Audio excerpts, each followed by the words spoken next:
नमस्कार। चिर पुरातन नित्य नूतन काशी की धरती से एक बार फिर आप सभी का स्वागत है। और आज बात करेंगे आदिवासी समाज और उनकी संस्कृति के बारे में। और हमसे अपने ज्ञान को साझा करने के लिए हमारे साथ मौजूद हैं आदिवासी समाज पर शोध कर चुके इतिहासकार दीपक कुमार केसरवानी जी। बहुत बहुत स्वागत करते हैं हमारे कार्यक्रम में आपका दीपक जी। नमस्कार। और आदिवासी समाज के साथ आपने और उनके लिए वर्षों तक जो काम किया है, हम चाहेंगे कि आपके दृष्टिकोण से आदिवासी समाज और उनकी सभ्यता को समझा जाए। जी। आदिवासी हमेशा से जिज्ञासा का विषय रहे हैं जी। और आदिवासी समाज विश्व के सभी देशों में लगभग निवास करता है। जी। आदिवासी अपने सांस्कृतिक, धार्मिक, राजनैतिक, आर्थिक जी। कारणों से, कलात्मक शैली से जाने एवं पहचाने जाते हैं। इनकी भाषा भी अलग है। जी। ये एक वंशीय, एक पूर्वज के वंशधर होते हैं और प्रकृति के पूजक होते हैं। जी। आदिवासी समाज हमारे यहाँ एक अजीबोगरीब स्थिति में पाया जाता है। जी। अर्थाभाव है, रोजगार के अभाव हैं। इस अभाव में भी वो हंसते, मुस्कुराते, नाचते, गाते हैं। जी। आदिवासी समाज में प्रचलित हैं तमाम लोक नृत्य, लोकगीत, लोकवाद्य यंत्रों पे ये खुद थिरकते हैं। और सबसे बड़ी चीज़ है कि ये समाज आज भी मुख्य धारा से कटा हुआ है। जी।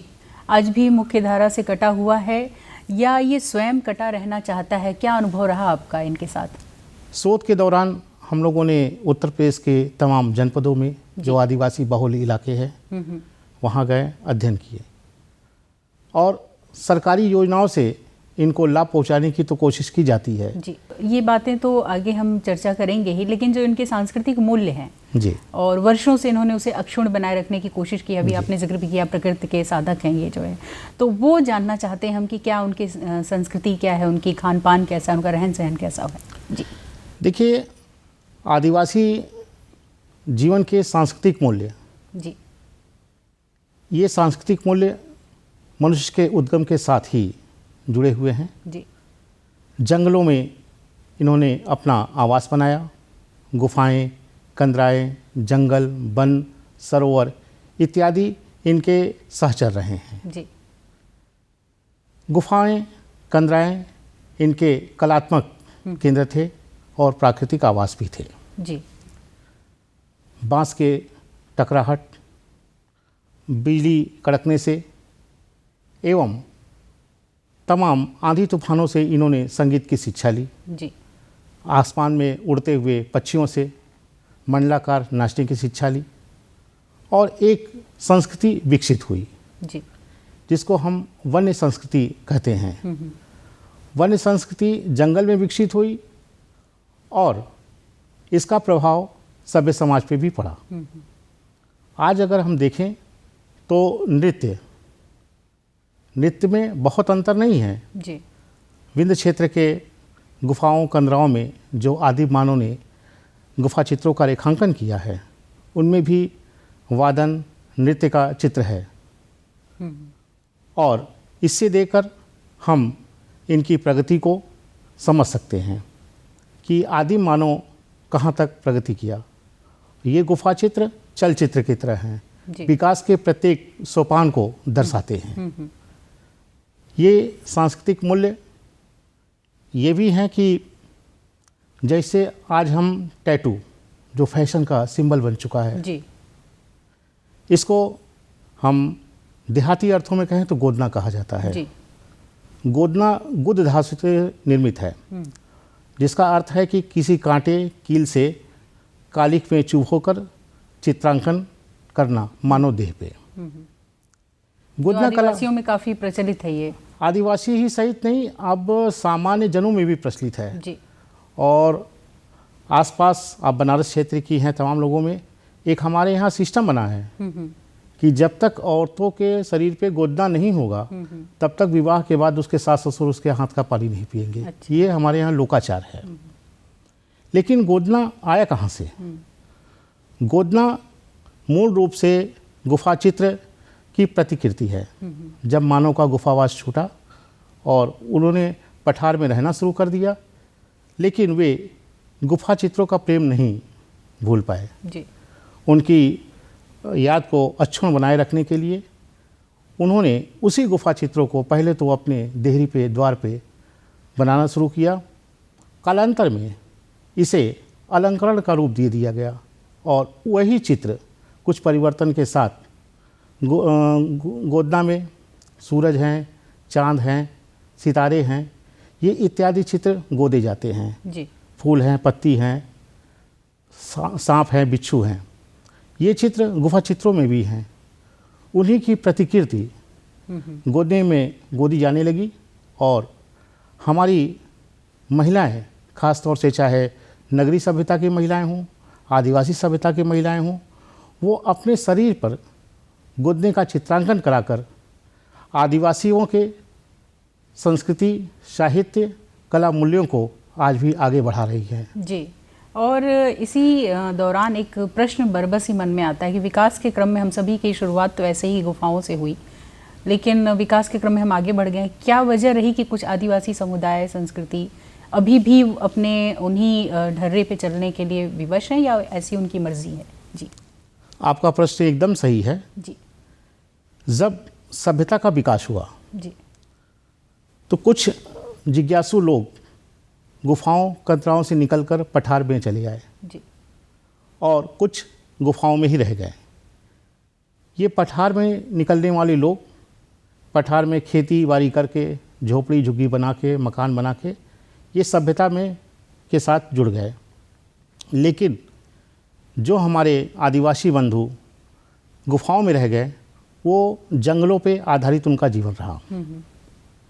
जंगलों पे आधारित जीवन का अर्थ ये है कि उनकी सारी पूर्ति, चाहे खाद्य पदार्थों की हो या अन्य वस्तुओं की हो, वो वनों से ही होती थी। वही नगरी सभ्यता में जो हमारे आदिवासी भाई आए, वो नागर सभ्यता का विकास किए, और जो जंगलों में रह गए अरण्य सभ्यता का। जी। और ये हर काल में रहा है, चाहे वो वैदिक काल हो, पौराणिक काल हो, उपनिषद काल हो, जी, रामायण काल हो, महाभारत काल हो। जी, ये दो सभ्यताएं सदैव से कायम रही हैं, जी, अरण्य सभ्यता, नगरी सभ्यता। जी। और जब रामायण महाभारत की आपने बात करी जो है, तो पौराणिक ग्रंथों से भी इनका बड़ा सरोकार रहा है, जो ऐसे संदर्भ मिलते हैं जो है, तो उस पर भी हम चाहेंगे कि आप कुछ प्रकाश डालें। जी। आप रामायण की बात करें, भगवान श्री राम को मर्यादा पुरुषोत्तम की श्रेणी में लाने वाले ये हमारे आदिवासी हैं। जी। चाहे वो केवट हो, चाहे वो सबरी हो, चाहे वो सुमंत हो, जामवंत हो, सुग्रीव हो, जितने भी रामायण के पात्र हैं उनमें सबसे ज़्यादा आदिवासी समुदाय से लोग आते हैं। और इस समुदाय के लोगों ने भगवान श्री राम के सहयोग से और अपनी इच्छा शक्ति से लंकापति रावण पे विजय दिलाया और विजयी हुए। जी। रामायण काल में अगर हम जाते हैं तो किरदार हनुमान जी का आता है। हनुमान जी के ही नाम पे अंडमान का नाम पड़ा, हनुमान, हंडुमान, वर्तमान में अंडमान निकोबार। और सबरी के ही जूठे बेर खा के जी। भगवान श्री राम ने अपनी वन यात्रा को जय यात्रा में बदला। इसी प्रकार अगर पौराणिक संदर्भ लें तो हम अपने सोनभद्र का संदर्भ देना चाहेंगे। जी। महाभारत काल में जो लाक्षागृह का निर्माण किया गया था वो हमारे आदिवासी बंधुओं ने किया था। जी। और लाख हमारे सोनभद्र से गया था। जी। इसी प्रकार राजा दक्ष की यज्ञशाला का निर्माण जो है हमारे आदिवासी भाइयों ने किया। और इसके बाद तमाम ऐसी घटनाएं हैं, जैसे हमारे विंध्य क्षेत्र का दक्षिण भाग दंडकारण्य वन माना जाता है। और रामायण कालीन मर्यादा पुरुषोत्तम राम ने भार्या सीता एवं अनुज लक्ष्मण के साथ 10 सालों का समय इसी वन में व्यतीत किया। जी। दंडकारण्य वन में आज वर्तमान समय की भौगोलिक स्थिति देखें तो विंध्याचल के दक्षिण सोनभद्र जनपद से लगे हुए बिहार, झारखंड, मध्य प्रदेश, छत्तीसगढ़ के राज्य जुड़े हुए हैं जो आदिवासी बहुल हैं। रामायण और महाभारत की अनेक घटनाओं का केंद्र यह क्षेत्र रहा है जी। और आज भी इस पे शोध और अध्ययन जारी है। जी बिल्कुल।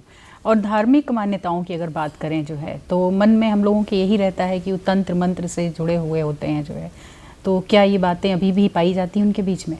जी हाँ, तंत्र मंत्र जी।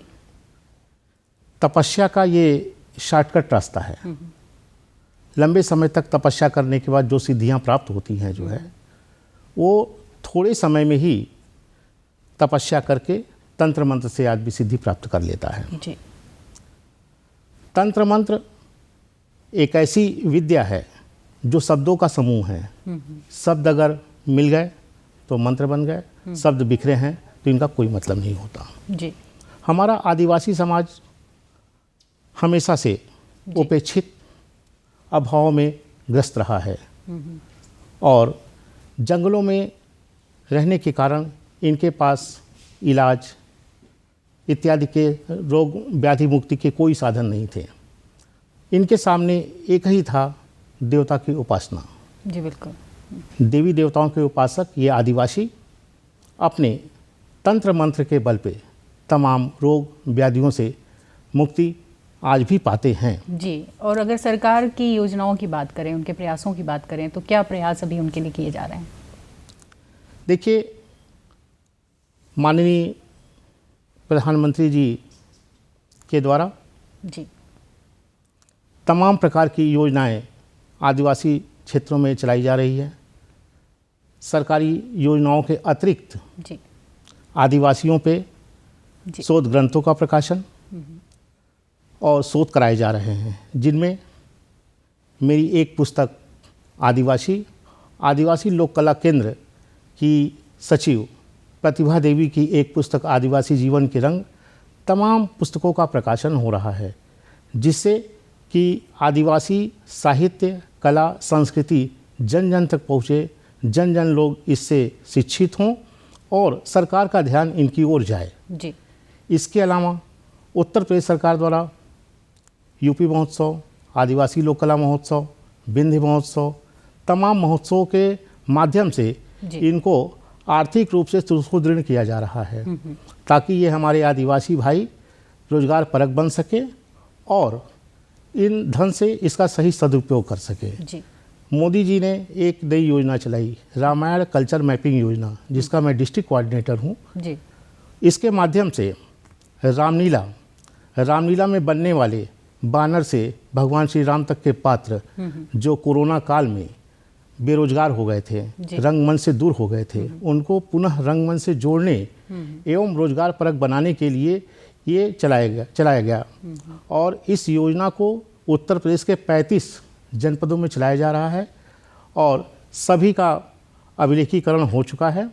आने वाले दिनों में हमारे सोनभद्र से भी रामलीला की मंडली, जिसमें तमाम आदिवासी भाई हमारे पात्र बनते हैं, वो देश विदेश में उनको परफॉर्मेंस करने का मौका मिलेगा। जी बिल्कुल। बहुत बहुत धन्यवाद आपको देना चाहेंगे, आज आपने आदिवासी समाज और संस्कृति पर एक अच्छी जानकारी हमें दी। तो उम्मीद करते हैं कि ऐसे ही आपसे फिर एक और अच्छी मुलाकात होगी। तो तब तक अपना ख्याल रखिए, दीजिए इजाज़त, फिर होगी मुलाकात। नमस्कार।